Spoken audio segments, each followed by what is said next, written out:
Right breaking news చూస్తున్నారు. అఘోరి వ్యవహారం రోజుకొక మలుపు తిరుగుతుంది. అయితే అఘోరి పైన చట్టపరమైన చర్యలు తీసుకోవాలని స్వామీజీలు డిమాండ్ చేస్తున్నారు. ఏపీ తెలంగాణ పోలీసులు అఘోరి పైన కేసు ఫైల్ చేసి శ్రీవర్షిణిని తన తల్లిదండ్రులకు అప్పజెప్పాలని కూడా స్వామీజీలు సూచిస్తున్నారు. ఇదే నేపథ్యంలో అఘోరి పైన చట్టపరమైన చర్యలు తీసుకోవాలి, అదేవిధంగా వెంటనే కేసు ఫైల్ చేసి తనను అరెస్ట్ చేసి ఎవరైతే శ్రీవర్షిణి ఉన్నారో తనను తన పేరెంట్స్కి అప్పచెప్పాలని కూడా ఇప్పటికే స్వామీజీలు చెప్తున్నారు. అయితే ఈ బాధ్యత మొత్తంగా ఏపీ తెలంగాణ పోలీసుల పైన ఉందని కూడా స్వామీజీలు చెప్తున్నారు. అయితే అఘోరి కిన్నడ అఖాడాకు కిందకి వస్తారని చెప్పారు స్వామీజీలు. ఇదే విధంగా కిన్నర అఖాడాకు చెందిన వారు వస్త్రాలు ధరిస్తారని కూడా ఒక క్లారిటీ ఇచ్చినటువంటి పరిస్థితి కనిపిస్తుంది. అయితే అఘోరాలు ఎవరైతే ఉన్నారో వాళ్ళు జనవాసాల్లో బయటికి రారు, బయటికి తిరగరు అంటూ కూడా క్లారిటీ ఇచ్చారు. నేపాల్ ప్రయాగ్రాజ్ శ్మశానాల్లో మాత్రమే ఉంటారని కూడా దీనికి సంబంధించి అఘోరాలకు సంబంధించి స్వామీజీలు క్లారిటీ ఇచ్చారు. అఘోరి చేష్టలు మత విద్వేషాలు రెచ్చగొట్టేలా ఉన్నాయని కూడా ఆరోపించారు. అదేవిధంగా అఘోరి చేసే చర్యలను తీవ్రంగా ఖండిస్తూ వివిధ మఠాలకు సంబంధించిన స్వామీజీలు ఆగ్రహం వ్యక్తం చేశారు. అఘోరి చేస్తున్న ఏవైతే పనులు ఉన్నాయో అవి ఖచ్చితంగా వివాదాలకు దారితీస్తాయని కూడా విమర్శించారు. అయితే దీనికి సంబంధించి స్వామీజీలు ఏం మాట్లాడారో వారి మాటల్లోనే విందాం.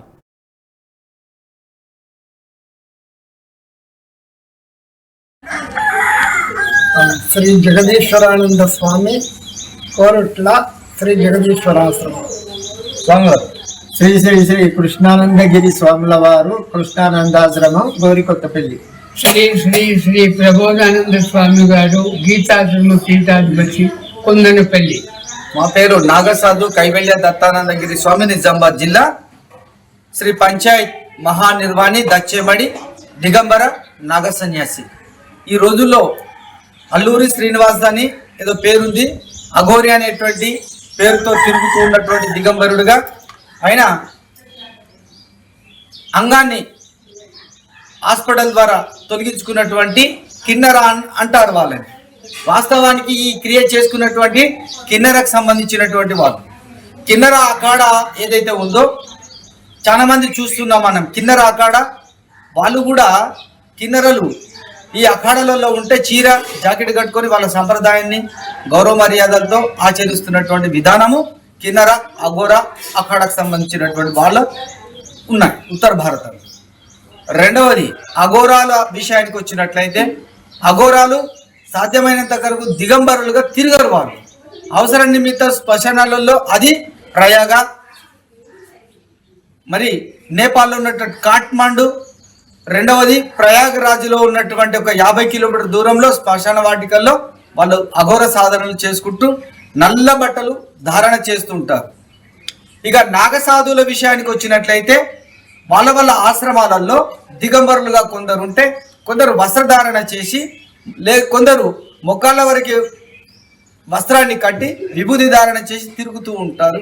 ఈ సాంప్రదాయాలు పూర్వకాలం నుంచి ఈ రోజు వరకు జరుగుతున్నటువంటి క్రియ.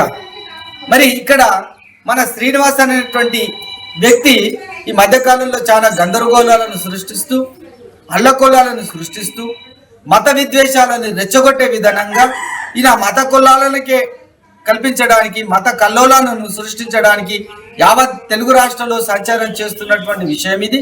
మేము ఈరోజు స్వామీజీల సమక్షంలో తీవ్రంగా ఖండిస్తున్నాం. ఆయన పట్ల చేస్తున్నటువంటి అకృత్యాలు వివాదాలకే మూల కారణమై తోటి స్వామీజీల, పీఠాధిపతుల, మఠాధిపతుల విలువలను మంటగల్పటించడానికి ఒక మత విద్వేషకుడిగా ప్రేరేపణ కలిగించి ఎవరి ద్వారా వచ్చి తిరిగాడుతున్నటువంటి ఈ శ్రీనివాస్ గారు మరి పోలీసు యంత్రాంగం ఎందుకు చర్యలు తీసుకోవట్లేదో అర్థం కావట్లేదు. ఎక్కడ పడితే అక్కడ భయభ్రాంతులకు గురి చేస్తూ తంత్ర విద్యలు ఉన్నాయని, ఆ విద్యలు ఉన్నాయని జనాన్ని భయపట్టిస్తూ తప్పుదో పట్టిస్తున్నటువంటి ఈ శ్రీనివాస్ ఈరోజు వర్షిని జీవితాన్ని సర్వనాశనం చేస్తూ ఉన్న గవర్నమెంట్ స్పందించడం లేదు. ఎందుకని మీరు నిద్రపోతున్నారు? పోలీస్ యంత్రాంగమే కానీ అటు ఆంధ్రప్రదేశ్లో ఉన్నటువంటి గవర్నమెంట్, పోలీస్ యంత్రాంగం ఎందుకు నిద్రపోతా ఉంది? మొద్దు నిద్రలో ఎందుకున్నారు మీరు? అదే తెలంగాణ రాష్ట్రంలో ఉన్నటువంటి పోలీసు యంత్రాంగమే కానీ, గవర్నమెంటే కానీ మొద్దు నిద్రలో ఉంది. ఒక ఆడపిల్ల జీవితాన్ని అంగమే చిరఛేదనం చేసిన తొలగించుకున్నటువంటి ఈ శ్రీనివాస్ గారు మరి ఒక తోటి అమ్మాయిని జీవితాన్ని సర్వనాశనం చేస్తూ ఉంటే ఎంతవరకు ఇది సమంజసం? మీరు ఎందుకు ఊరుకుంటున్నారు? తల్లిదండ్రులు వలవల ఏడుస్తూ ఉన్నా మీకు బాధ కలిగించడం లేదా? ఓ పోలీసు వాళ్ళు ఎందుకయ్యా ఈ విధంగా ఆడపిల్ల జీవిత సర్వనాశనం అవుతూ ఉంటే ఎందుకు మీరు పట్టించుకోవట్లేదు? 2 రాష్ట్రాల్లో ఉన్నటువంటి పోలీసులారా, మా తోటి సాధువుల యొక్క విలువలు కూడా ఖరాబ్ చేస్తున్నా, మత విద్వేషాలు రెచ్చగొట్టి ప్రవర్తిస్తూ ఉన్నా మీరు చర్యలు తీసుకోవట్లేదు. కారణం ఏంటి? మాకు కూడా అర్థం కావట్లేదు. వర్షిని యొక్క జీవితం మేజర్ అయినటువంటి ఒక చిన్న నెపంతో ఆడ ఏం చేసుకుంటారు? పెళ్లి చేసుకొని తల్లిదండ్రులు వలవల ఏడుస్తూ ఉన్న పోలీసు వాళ్ళు చర్యలు తీసుకొని వాళ్ళ తల్లిదండ్రులకు అప్పచెప్పి అసలు సైకలాజికల్ గా ఆమెని హాస్పిటల్ ట్రీట్మెంట్ చేయించాల్సినటువంటి డిపార్ట్మెంట్ ఎందుకు మీరు నిద్రపోతున్నారు? అమ్మాయి డిప్రెషన్ లో ఏం చేశాడో తెలియదు. ఆ శ్రీనివాస్ డిప్రెషన్ లో ఉన్నటువంటి తక్షణమే హాస్పిటల్ తీసుకెళ్లి వైద్యాన్ని చేయించి ఆమె తల్లిదండ్రులకు అప్పచెప్పాల్సినటువంటి బాధ్యత మీది. అంటే ఆధారం లేకుంటే అయితే రాదు. మీ అందరికీ తెలిసిందే, ఎల్లూరి శ్రీనివాస్ ఏదైతే పైశాచికతమైన పనులు చేసేసి ఆధారాలు లేవు ఎవరేం చేస్తారని మాట్లాడుతున్నారో ఆయన గారికి చెప్పాల్సిన విషయం ఏంటంటే, ఎక్కడికి పోయినా చట్టం ప్రకారంగానే పోతున్నాము, న్యాయం ప్రకారంగా పోతున్నాము, ధర్మం ప్రకారంగా పోతున్నాం. కాబట్టి ఆ అమ్మని కాపాడే బాధ్యత అందరికీ ఉన్నది.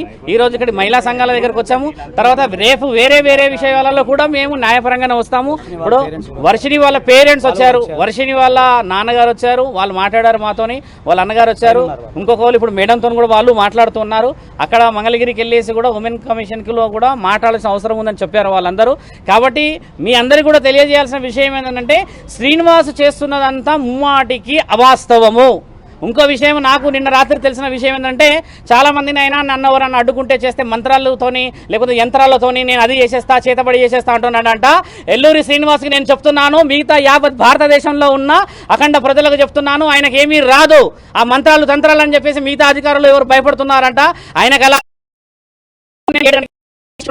ఒక ప్రెస్ నోట్ రిలీజ్ చేపిస్తాను, అక్కడ అఖాడాల నుంచి చేస్తానన్నారు. మీ అందరూ కూడా చెప్పేది ఏంటంటే, ఆయనకు మంత్రాలు వచ్చేసి తర్వాత ఇంకేదో చేసేస్తాడని అలాంటి భయాలు పెట్టుకోకండి.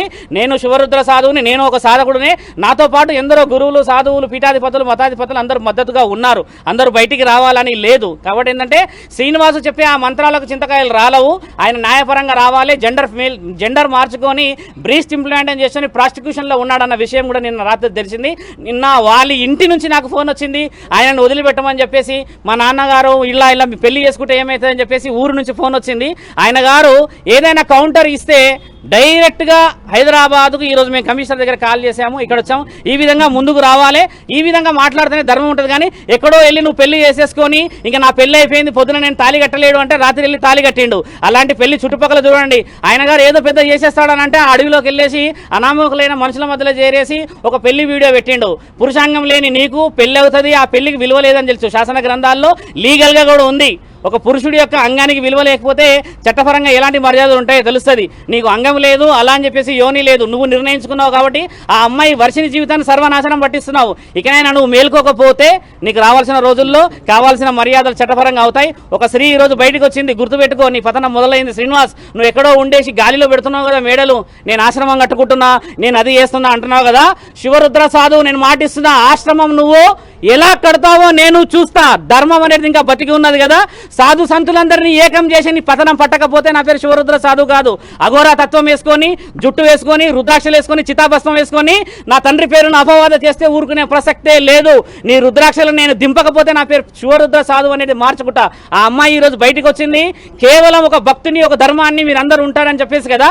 ఆ అమ్మాయి కూడా నేను మాటిచ్చాను, వారం నుంచి 10 రోజుల్లో ఆయనకు సంబంధించిన వివరణలు అన్నిచ్చి చట్టపరంగా ముందుకెళ్తామని చెప్పేసి ఆజాద్ గారు కూడా వచ్చారు. ఈ ఆజాద్ గారు మాట్లాడింది చట్టపరంగా రావాలని చెప్పి. ఏదైనా కూడా ఎంత వివరంగా మేము చెప్తున్నాము, నీకేంది ధైర్యం లేక ఎక్కడో గుహల్లోకి వెళ్ళి చెట్లలోకి వెళ్ళి వీడియోలు పెడుతున్నావు కదా. లైవ్గా వచ్చి మాట్లాడమంటే కొందరు వ్యక్తులతో మాట్లాడుతున్నావు. డిబేట్కి ఎందుకు రావట్లేదు? ప్రశ్న జవాబులు ఇచ్చడానికి ఓపిక లేదా నీకు? ఆ అమ్మాయిని మోసం చేస్తున్నావు. అపంశుభం తెలియ ఆ తల్లిదండ్రులు నేను రాగానే కాళ్ళ మీద పడి ఎంత ఏడుస్తున్నాడు ఆయన. నిన్న నైట్ వాళ్ళ అమ్మకి అక్కడ ఫిట్స్ వచ్చిందట ఆ పెళ్లి వీడియో చూసేసి. ఇలాంటి వాళ్ళ ఉసురు ముట్టి వస్తావు నువ్వు, గుర్తుపెట్టుకో. నిన్ను కన్న తల్లిదండ్రుల ఏలూరు శ్రీనివాస్ అని చెప్పేసి నీ ఊర్లో ఊర్లో నీకు విలువ లేదు, అక్కడ బహిష్కరణ చేశారు. ఆ లింగ మార్పిడి చేసుకున్నావు, అక్కడ బతకలేకపోయావు. ఇక్కడ శివతత్వం అన్నావు, ఇక్కడ బతకలేకపోయావు. ఎందుకు మానవ జన్మెత్తినావు నువ్వు? అర్థం పర్థం లేని వీడియోలు ఇచ్చి అర్థం పర్థాలు ఇచ్చి ఏం ఫేమ్ అవుతున్నావు అనుకుంటున్నావు? బాగా గుర్తుపెట్టుకో, నువ్వు చేస్తున్న అంత అధర్మమైన పనులు. ఈ రోజు అందరూ వస్తున్నారు బయటికి, ఎక్కడెక్కడో కేసులు నీ మీద మొదలవుతున్నాయంటే నీ పతనం మొదలైంది. విచ్చలవిడిగా నువ్వు వీడియోలు చేసేసి దూరం ఉన్నా అని చెప్పేసి ఏదైతే విర్రవీగుతున్నావో భూమి మీదే ఉన్నావు, గుర్తుపెట్టుకో. ఈ రోజు కాకపోతే రేపటి రోజు ఖచ్చితంగా దొరుకుతావు నువ్వు. దానికి సమాధానం ఈ స్త్రీ చెప్పడానికి ఆ కుటుంబం అంతా సిద్ధంగా ఉన్నది, అక్కడ ఇంకో కుటుంబం అంతా సిద్ధంగా ఉన్నది. శివరుద్ర సాధువుకు నువ్వు సమాధానం చెప్పాల్సిన అవసరం లేదు, అడ్వకేట్ గారికి సమాధానం చెప్పాల్సిన అవసరం లేదు. కానీ నీవు శరీరకంగా వాడుకున్న అమ్మాయిలకి మాత్రం సమాధానం ఆ కుటుంబానికి చెప్పే బాధ్యత ఉంది.